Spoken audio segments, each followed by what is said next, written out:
इजादात होती हैं अमेरिकाओ, लंदनो, फ्रांसो, जर्मनी में। आप चाहो तो हम कसम खा लें, जितनी इजादात हैं, जितनी टेक्नोलॉजी के आलाजात हैं,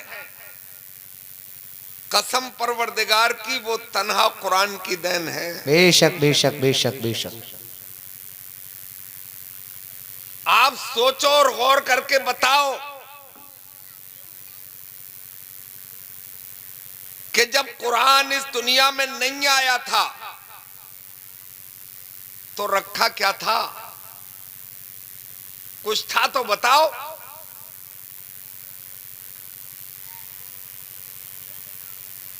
कंप्यूटर था, आपकी मोटरसाइकिलें थीं, आपकी कारें थीं, हवाई जहाज, हेलीकॉप्टर, लड़ाकू विमान, AK-47, AK-56 नहीं थी। कुरान आया तो दुनिया को रोशनी भी मिली और दुनिया को कामयाबी के आलाजात भी मिले। बेशक बेशक। आप कहोगे मौलाना ज्यादा बोल गए। ज्यादा तो हम नहीं बोलते, इसलिए हमें मालूम है कि कम बोलो मगर तोल के बोलो, सच्ची बातें बोलो, ताकि इस्लाम का रास्ता हमवार होता चला जाए। बेशक बेशक बेशक। आप कहोगे कुरान 1400 बरस पहले आ गया और कार 200 साल पहले, जी। रेलगाड़ी भी, हवाई जहाज की तारीख भी 100 साल पुरानी है। तो फिर 1200 साल तक लोग घुड़सवारी क्यों करते रहे? पैदल क्यों चलते रहे? ऊंटों पे सवारी क्यों होती रही? 1400 साल पहले ही ये फर दौड़ने वाली कार आ जाना चाहिए थी। जवाब है इसका, जरूरत ईजाद की मां होती है। उस वक्त इनकी जरूरत नहीं थी, मगर कुरान पढ़ने वालों ने आज से 1400 बरस पहले ही ये कमाल करके दिखा दिया था कि लोग आज समंदरों पर पनडुब्बी चलाते हैं, स्टीमर दौड़ाते हैं, मगर इन्हीं कुरान पढ़ने वाले मुस्तफा के दीवानों ने आज से 1400 बरस पहले समंदरों की लहरों पे घोड़े दौड़ा के ये बता दिया था कि जो कुरान पढ़ने वाला कर सकता है वो साइंस पढ़ने वाला नहीं कर सकता। बेशक। नारे तकबीर, नारे रिसालत, मसलके आला हजरत, फैजाने आला हजरत, फैजाने कुरान कॉन्फ्रेंस, जश्न दस्तार बंदी। माशाअल्लाह माशाअल्लाह। समझो, मैं तो ये कहता हूं कि 7 सागर पार की तालीम ने अंधा किया। इंजीनियर बन गए, डॉक्टर बन गए। डॉक्टर क्या बन गए? डकैत बन गए। अल्लाह अकबर। मगर आप बोलोगे तो मैं बताऊंगा कि ये डॉक्टर और इंजीनियर भी कुरान ही की देन है। पूछो आप कैसे? आज से तकरीबन 800 साल पहले एक किताब लिखी गई जिस किताब का नाम है अल कानून। उस किताब के मुसन्निफ का, राइटर का, लेखक का नाम है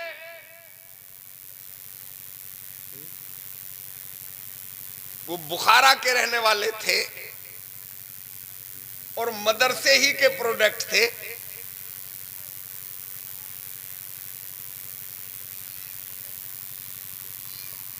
उन्होंने अल कानून लिखी। उसका एक पार्ट है मेडिकल साइंस पर, और दुनिया की हर जबान में उसका तर्जमा हुआ है। यकीन ना हो आपको तो अलीगढ़ मुस्लिम यूनिवर्सिटी चले जाना, उसके मेन गेट पे ऊपर लिखा अल कानून, नीचे उसके राइटर का नाम लिखा अबू अली सीना।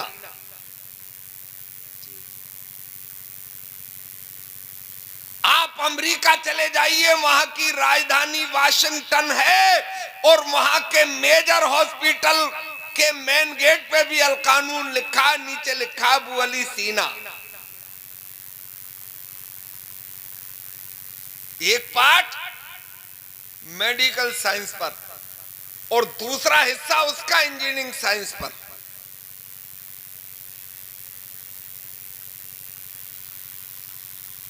आज से 400 साल पहले पूरी दुनिया में कोई एमबीबीएस डॉक्टर नहीं था, सर्च कर लेना।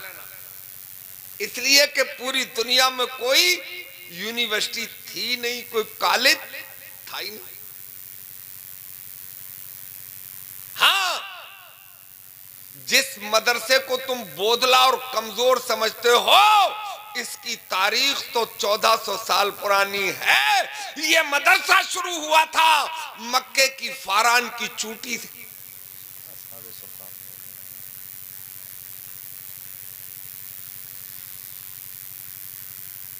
तो उस अल कानून को पढ़ा,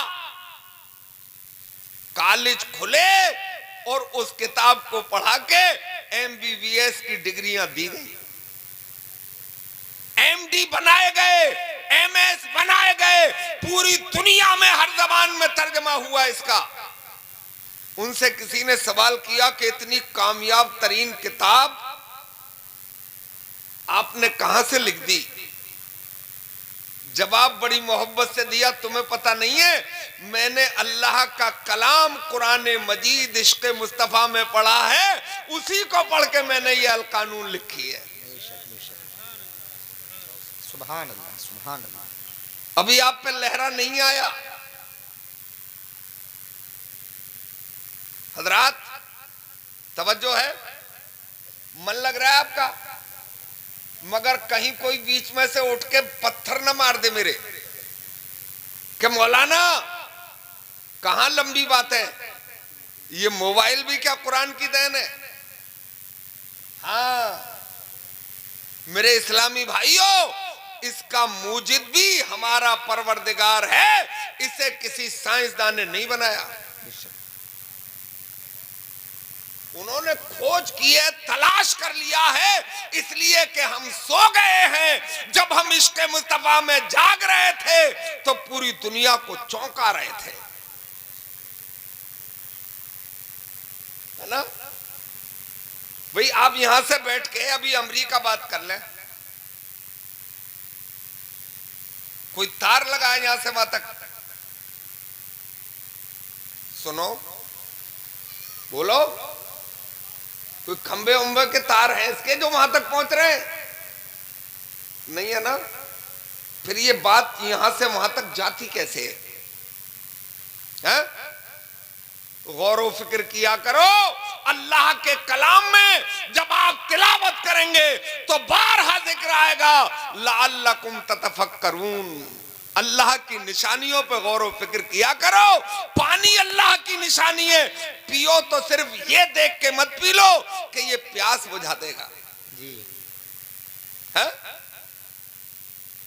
खाओ, अल्लाह की नेमत है, ये सोच के मत खाओ कि हमारी भूख मिट जाएगी, एनर्जी मिलेगी, ताकत मिलेगी, कुव्वत मिलेगी, बल्कि इस पानी में भी अल्लाह की निशानियां देखा करो, खाने में भी अल्लाह की निशानियां देखा करो। जब जंगलों से गुजरो तो पेड़ में, बेल बूटों में भी अल्लाह की निशानियां देखो। सुभान अल्लाह, सुभान अल्लाह। तो ये बात यहां से वहां जाती कैसे?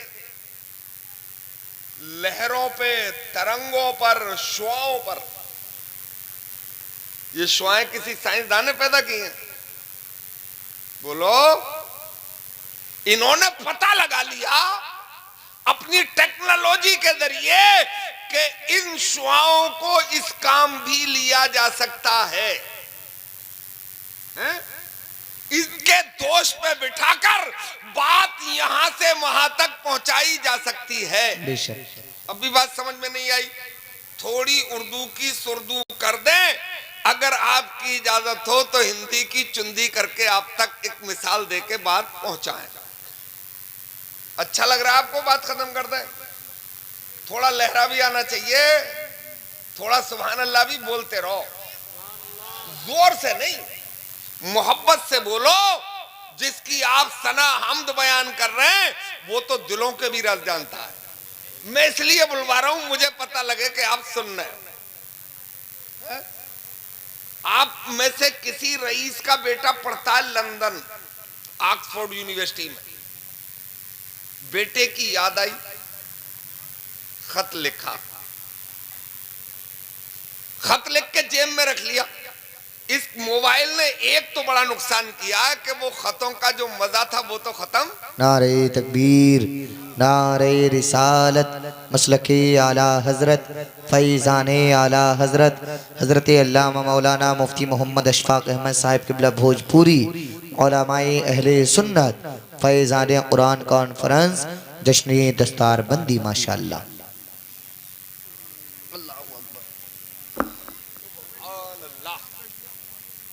तुम्हें देख के कौन बैठा रहेगा इतना भारी भरकम आदमी को?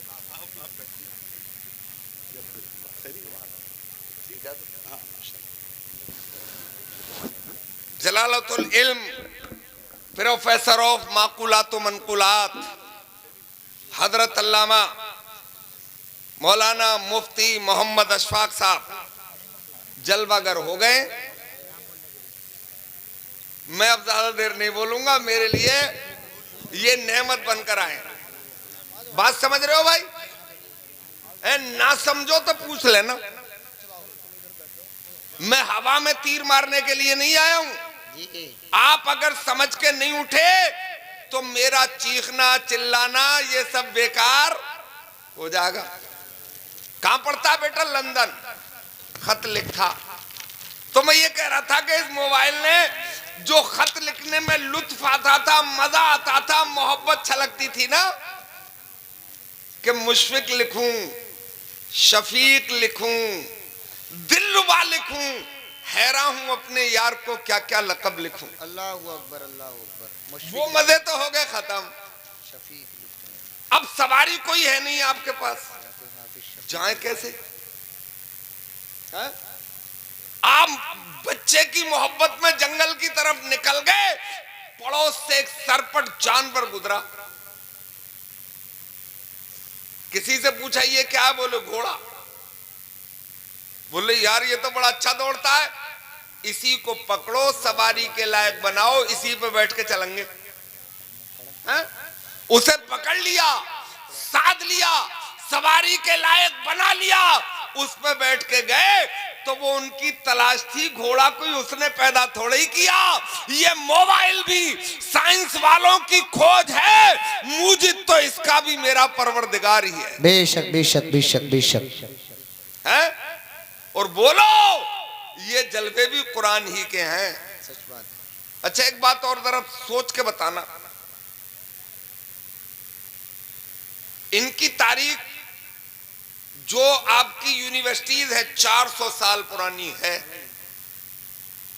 और दिल्ली की जामा मस्जिद को 400 साल से ज्यादा हो गए। दुनिया के 7 अजूबों में से एक अजूबा ताजमहल भी है, उसे भी 400 साल से ज्यादा हो गए।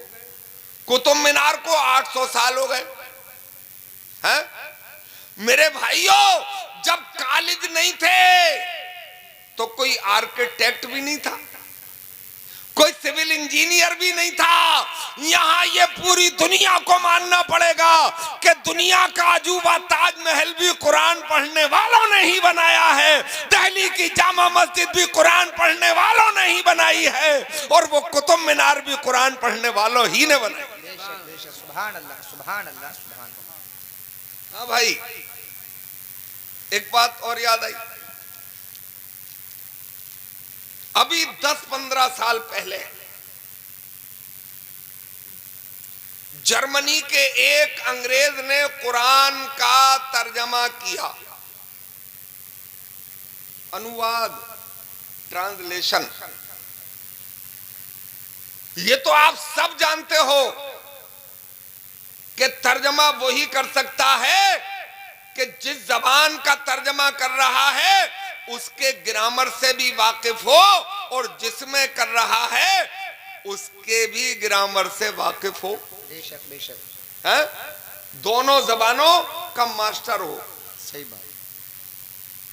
तर्जमा कर दिया। अच्छा, ये भी मजे की बात है, कुरान को मुख्तसर वक्त हुआ, यानी कि 1413 साल पहले इसका नुज़ूल शुरू हुआ, 23 साल में मुकम्मल हो गया। मगर वो जो उनकी धार्मिक पुस्तकें हैं, जैसे गीता है, जैसे रामायण है, जैसे 4 वेदांत हैं, 18 पुराण हैं, उनके बताने के मुताबिक लाखों साल हो गए।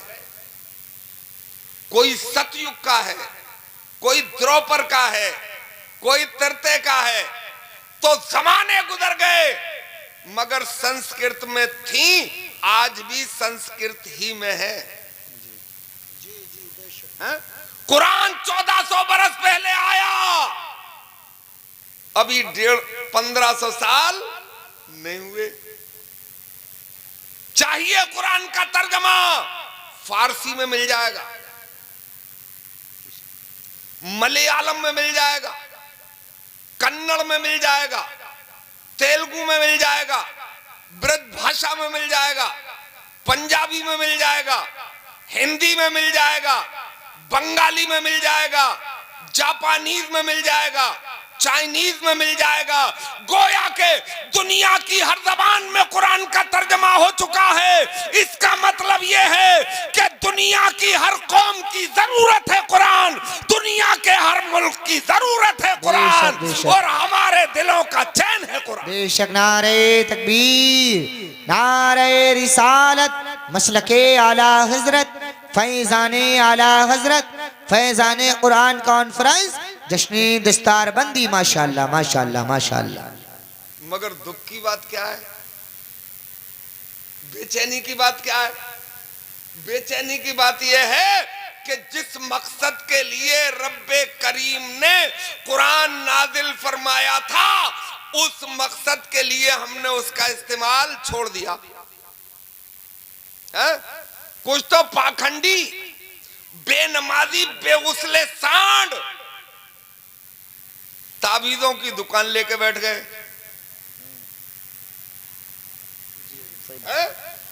और कुछ ने बोले सीबीएसई बोर्ड में पढ़ाना है बच्चों को, इंजीनियर और डॉक्टर बनाना है, चलो 15 मिनट के लिए मस्जिद के इमाम साहब के पास भी भेज दो, कुरान तो पढ़ ही जाएगा है? और नहीं मिला तो किसी पड़ोसन मुल्लानी के पास भेज दो। अरे कहीं मुल्लानी से मत पढ़वा लियो, इससे तो ना पढ़वाना ज्यादा बेहतर है।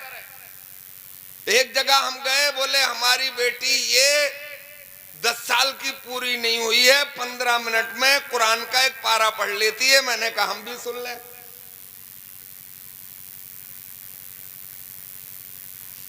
उसने जो शुरुआत की, मैंने कहा रुक जा, दिमाग की कई नसें फट जाएंगी। हाँ? वो इजाजुल जिलातिल अर्दो जिलजाला, हाँ? तो गलत पढ़ने से बेहतर है नहीं पढ़ना। हाँ? वो अपने डॉक्टर इकबाल हैं, जिन्हें अल्लामा इकबाल भी कहा जाता है, मशहूर है अल्लामा इकबाल के नाम से, बड़ा नब्बाज कामयाब तरीन शख्सियत, 10 साल की उम्र में कुरान की तिलावत कर रहे थे।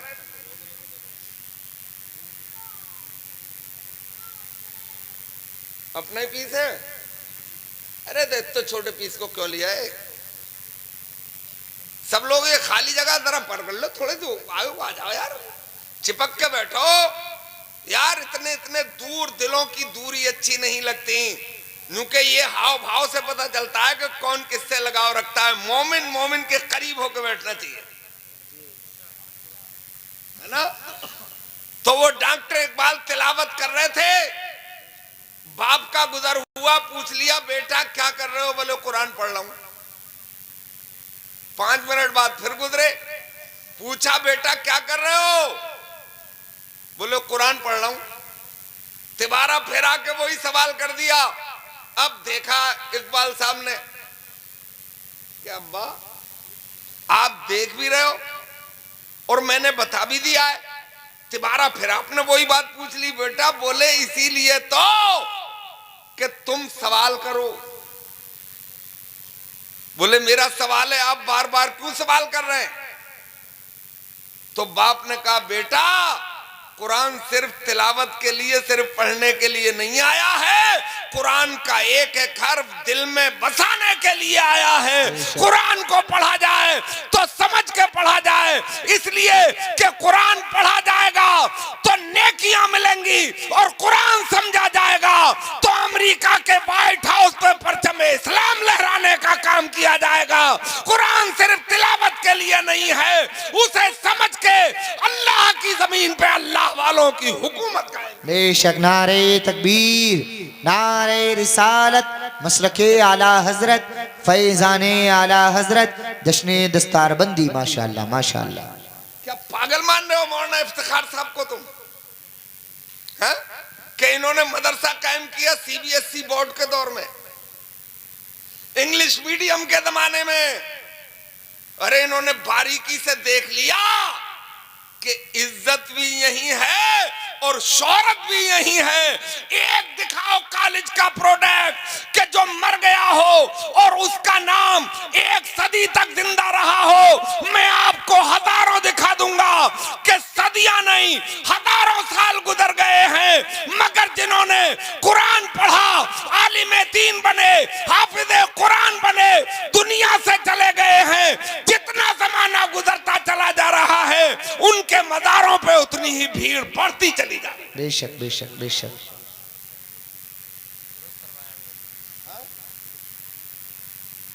तुम बात फैलाऊंगा नहीं कि हजरत आ गए।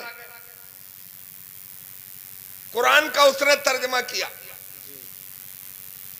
जाहिर बात है जब यार तर्जमा किया होगा तो समझा भी होगा। अल्लाह ने जितनी अकल दी उतना समझा, और समझ के दांतों तले उंगली दबा गया।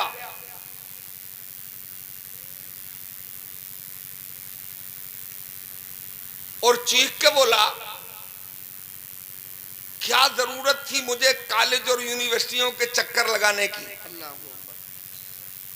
काश इब्तिदाई से मैंने कुरान पढ़ भी लिया होता, समझ भी लिया होता, तो न मुझे केमिस्ट्री पढ़ने की जरूरत पड़ती, न फिजिक्स पढ़ने की जरूरत पड़ती, न जियोलॉजी पढ़ने की जरूरत पड़ती, न मैथमेटिक्स पढ़ने की जरूरत पड़ती, न ज्योग्राफिया पढ़ने की जरूरत पड़ती। मुकम्मल इल्म है कुरान में, दुनिया का हर सब्जेक्ट है कुरान में, और कुरान मुकम्मल निज़ाम हयात भी है।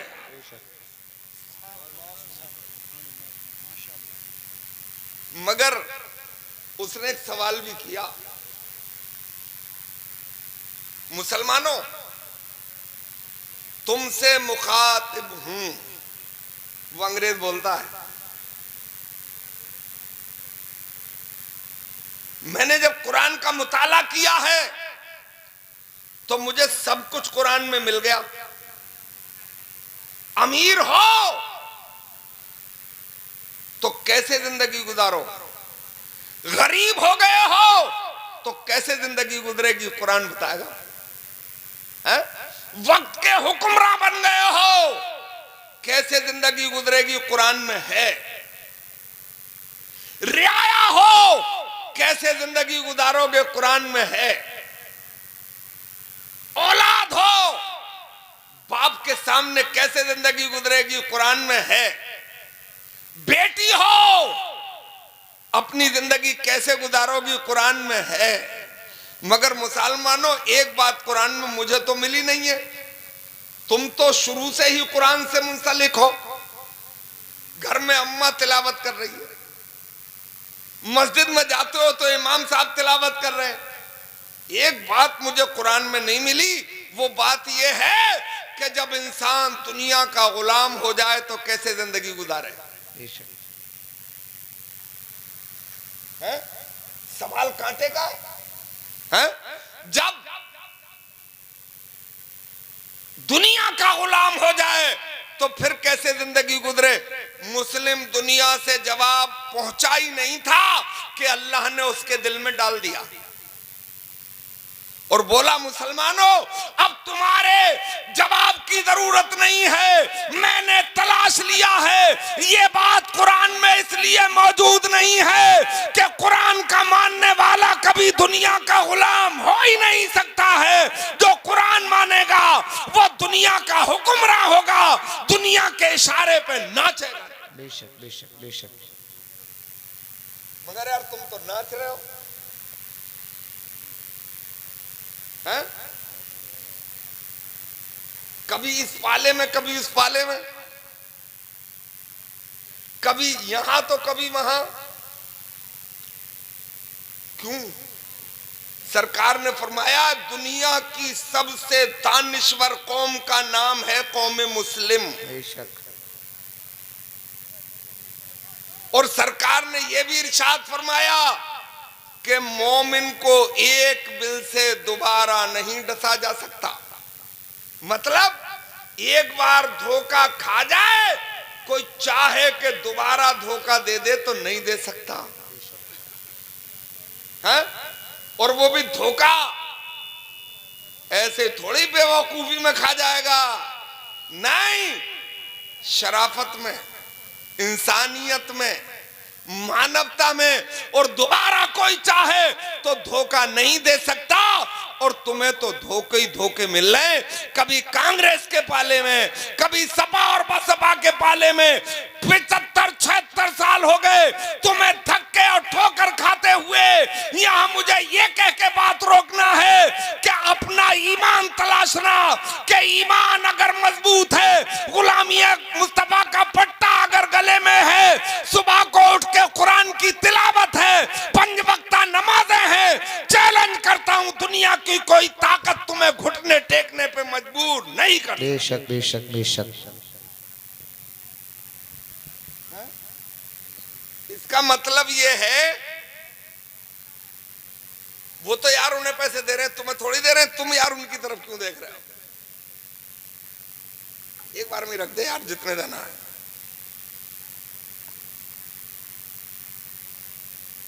ये पैसे पैसे देने का रिवाज भी बहुत ज्यादा नहीं होना चाहिए। सुन लो, यही बड़ी बात है। तुम होश में आ जाओ, यही बड़ी बात है। तुम इस्लामी डगर पे आ जाओ, पैसा एक भी मत दो, इससे बड़ी बात कोई मेरे लिए नहीं हो सकती। मुझे मालूम है तुम्हें मजाक किस बात में आएगा, मगर वो कहूंगा नहीं मैं। अभी नारे लगाओगे तुम, अभी उछलोगे, खड़े हो जाओगे, जैसे मैं कहूंगा कि मेरे ख्वाजा ने एक प्याले में पूरा अना सागर मंगा लिया था। अब लगे नारे, अब आया जोश। अरे ये छोटी बातें हैं यार,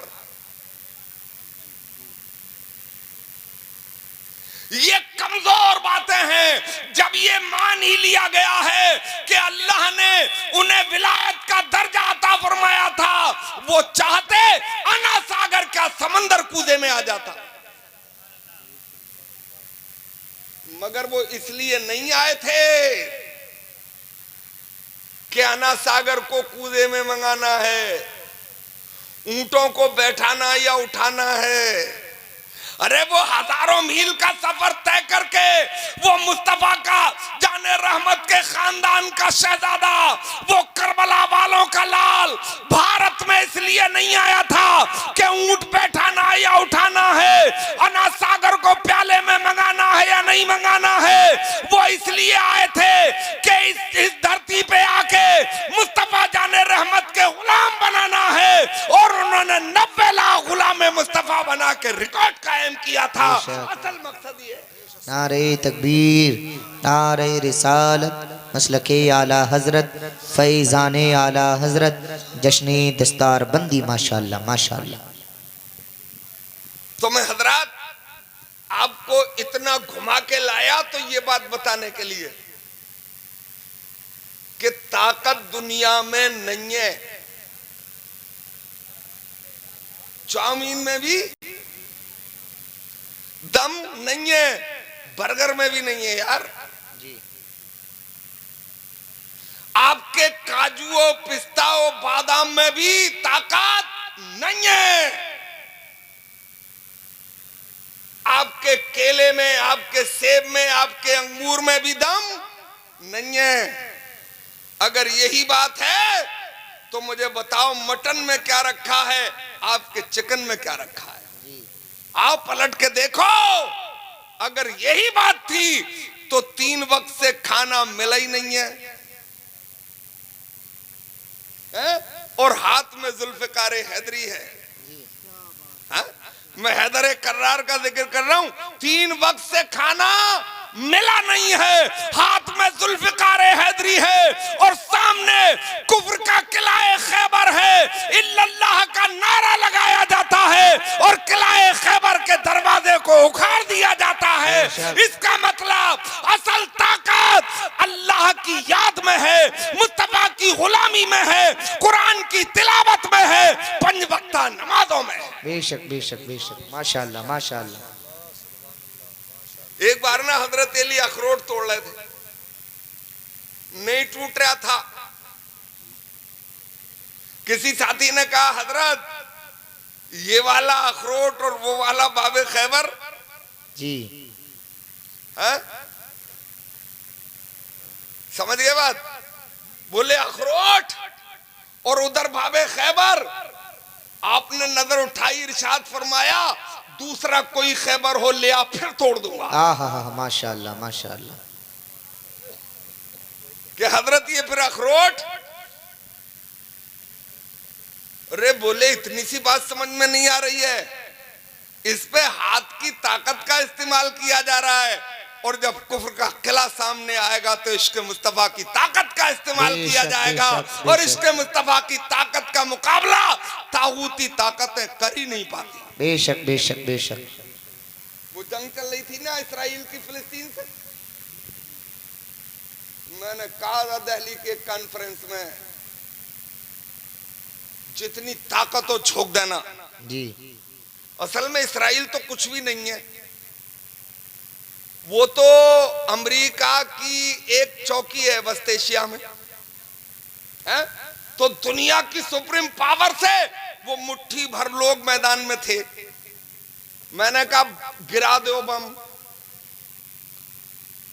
चला लो मिसाइल, मगर याद रखना आज नहीं तो कल, कल नहीं तो परसों इंशाअल्लाह गेंद अपने पाले में ही आके गिरेगी। इसलिए कि हक को हमेशा के लिए मिटाया नहीं जा सकता है, बातिल कभी भी कामयाब मुकम्मल हो ही नहीं सकता है। इसलिए कि रब ने फरमाया है वकुल जाल हक व ज़हकल बातिल इन्नल बातिला काना ज़हूका। जब हक आया तो बातिल भागा और एक दिन बातिल भागने ही वाला था। बेशक। नारे तकबीर, नारे रिसालत, मसलके आला हजरत, फैजाने आला हजरत, जश्ने दस्तार बंदी।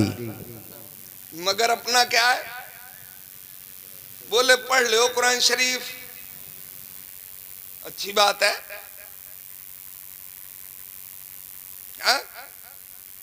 बोले बेटी के भी पढ़ा लो, मगर इंजीनियर जरूर बनेंगे।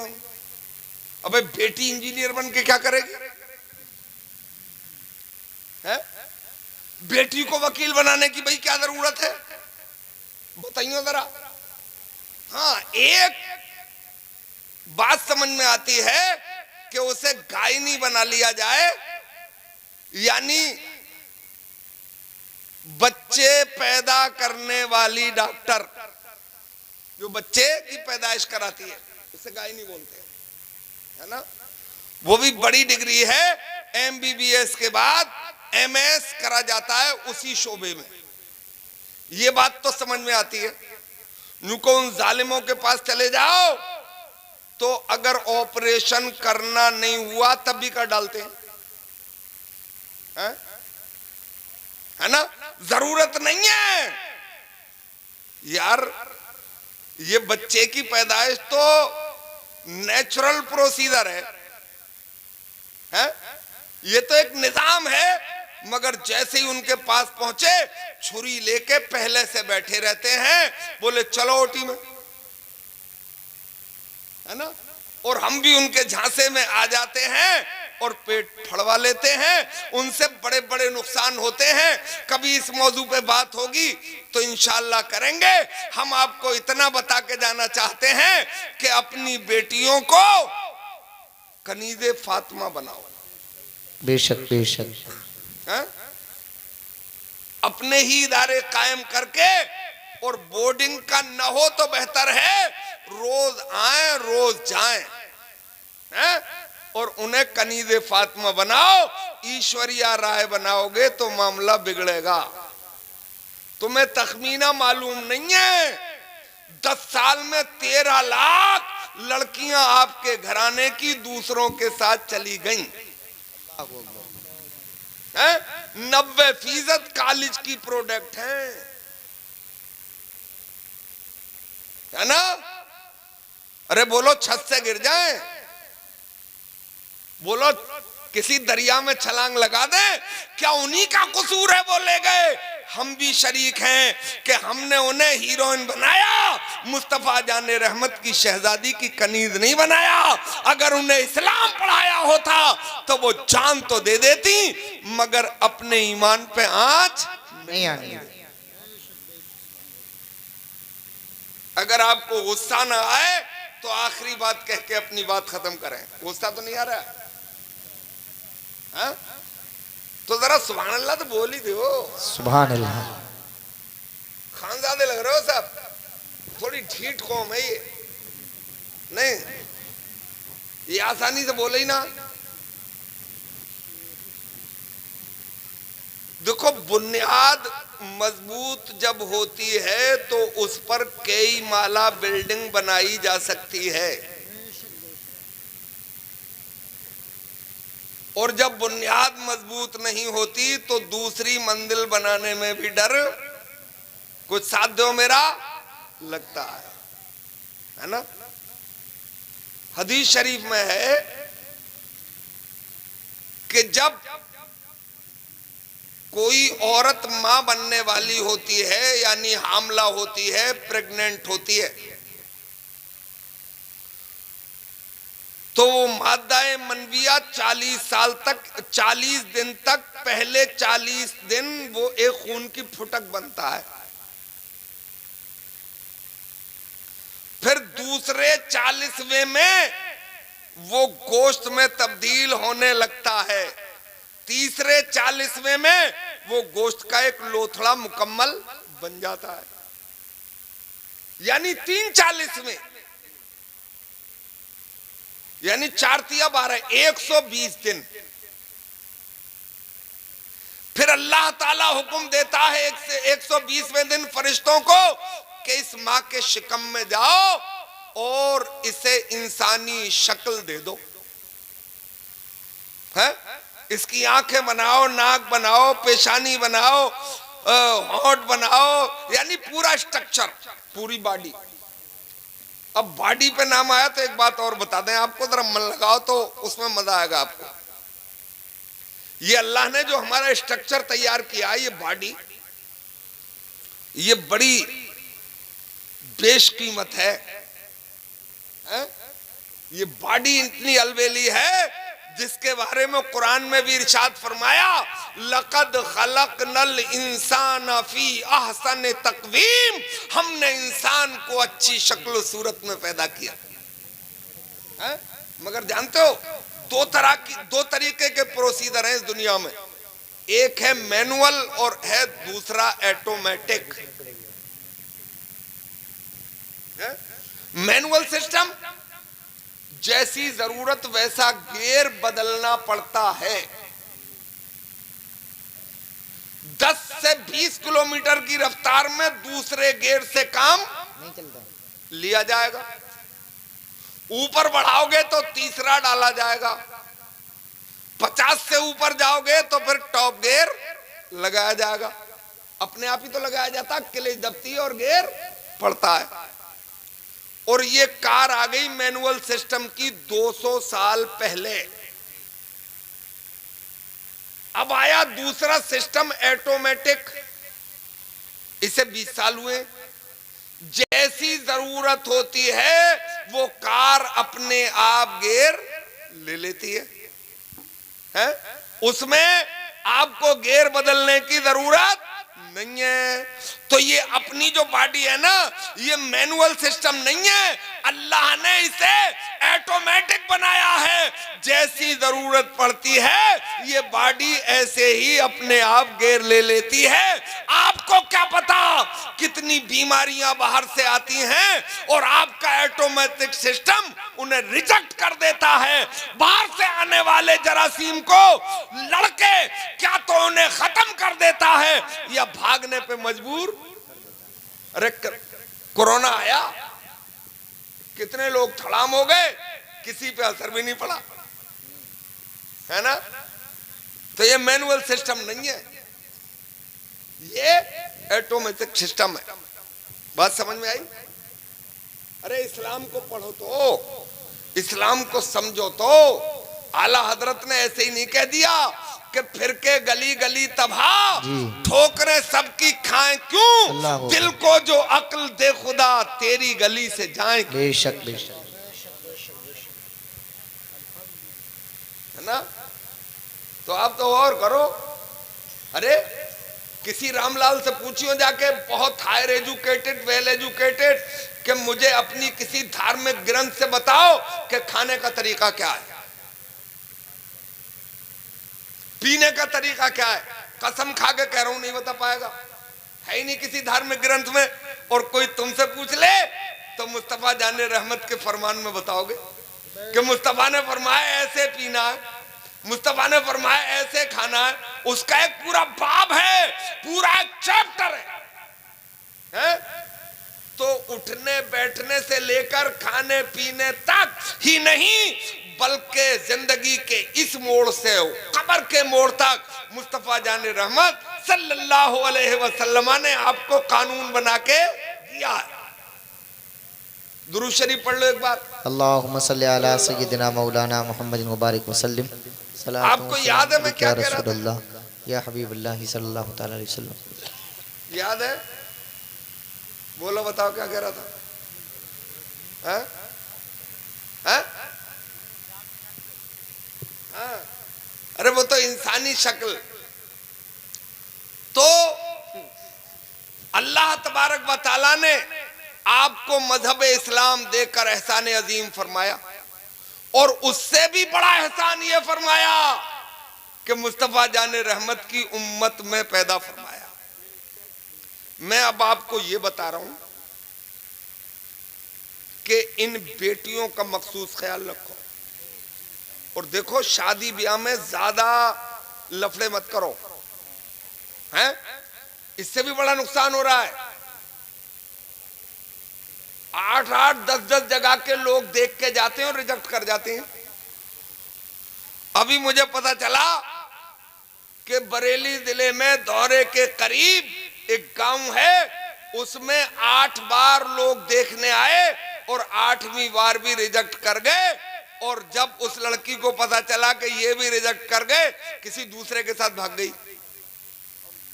गलती क्या थी? थोड़ी पतली थी। अबे झेल लो, पतली तो कौन सी मुसीबत है? थोड़ी अगर काली है तो चलेगी नहीं है?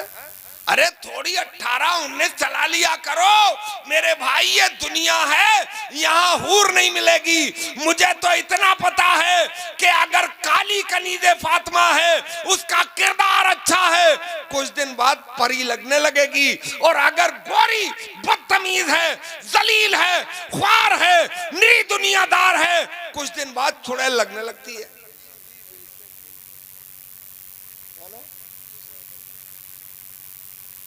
तो अपने इदारे कायम करो,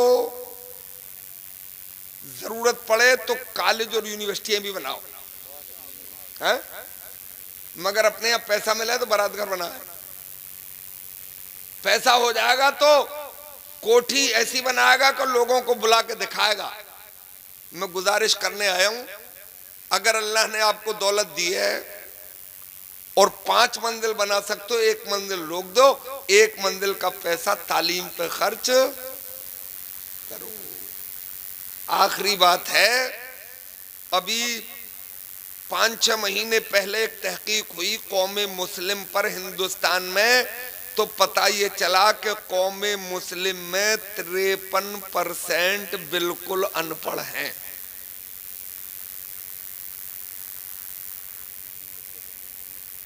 कितने?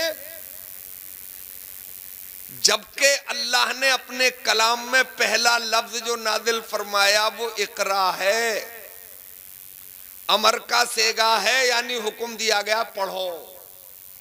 मुस्तफा ने फरमाया इल्म हासिल करो, चाहे तुम्हें चीन ही क्यों ना जाना पड़े, है ना। सरकार ने फरमाया अल इल्म नूर, इल्म रोशनी है। मगर हम बिल्कुल तालीम से भाग गए, मदरसों से भागे, कॉलेजों से भी भागे, है ना। अब बचे 47%, 47 में 20% ऐसे हैं जो इंटर तक पढ़े बैठ गए, 20% ऐसे हैं जो बीए और एमए। कौन पूछ रहा है बीए एमए को इस दौर में? अब बचे 7%, उन 7% ही ऐसे हैं जो हायर एजुकेटेड हैं, आईएएस हैं, आईपीएस हैं, पीसीएस हैं, पीसीएसजे हैं। मुझे ये कहते हुए थोड़ा अफसोस भी हो रहा है कि जिस कौम को जिसके परवरदिगार ने पढ़ने का हुक्म दिया हो, मुस्तफा जाने रहमत ने उसकी अहमियत बताई हो, वो कौम इतनी नाकारा है ना। और जब इल्म नहीं है तो सियासत में भी दम नहीं है, और जब सियासत में दम नहीं है तो बिजनेस में भी दम नहीं है। अभी किसी से पूछ लो क्या हाल है भाई खान साहब, बोले चल रही है दाल रोटी। अबे तू दाल रोटी खाएगा तो मुर्गा कौन खाएगा, बता बकरा कौन खाएगा? अल्लाह ने हलाल तेरे लिए किया है और खा रहा रामलाल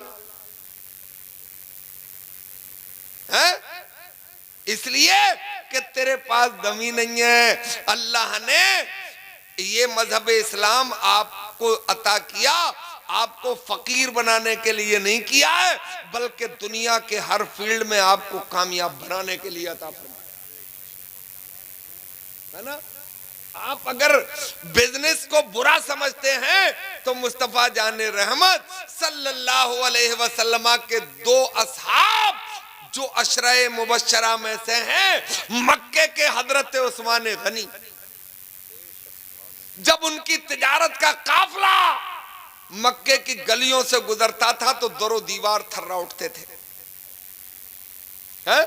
और मदीने में हजरत अब्दुर्रहमान बिन औफ उन जैसा ताजिर जजीरतुल अरब में नहीं हुआ। हमारे एक बुजुर्ग गुजरे, हमारी जमात के बहुत बड़े इमाम हजरत इमाम मोहम्मद, जिनकी लिखी हुई किताब हमारे मदारिस के सिलेबस में मौजूद हैं। वो इतने बड़े ताजिर थे कि 250 तो मुनीम उनकी तिजारत देखते थे, है? बोले चल रही है दाल रोटी। अबे दाल रोटी से काम नहीं चलेगा। जब बिजनेस के मैदान में उतरे तो तेरा कोई जवाब नहीं होना चाहिए, मस्जिद में पहुंच जाए तेरा कोई जवाब नहीं होना चाहिए, मैदान कारदार में निकले तो तेरा कोई जवाब नहीं होना चाहिए। और जब सियासत के मैदान में उतरे तो मिस्टर जवाहरलाल नेहरू ने किताब लिखी डिस्कवरी ऑफ इंडिया, उसमें जहां उसने लोकतंत्र को जमहूरियत को लिखा है, वहां यह भी लिखा है कि जमहूरियत का सबसे कामयाब तरीन अगर कोई हुक्मरान गुजरा है तो वो मुसलमानों का अमीर हजरत उमर फारूक आजम गुजरा है।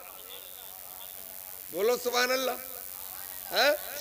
तो ख्याल रखो, अपना भी एक नस्ल पे मेहनत करो, हजरत मौलाना इफ्तिखार साहब के साथ लग जाओ, अपने मदरसे को बेटियों का मदरसा उसे भी कामयाब करो और लड़कों का मदरसा है उसे भी कामयाब करो।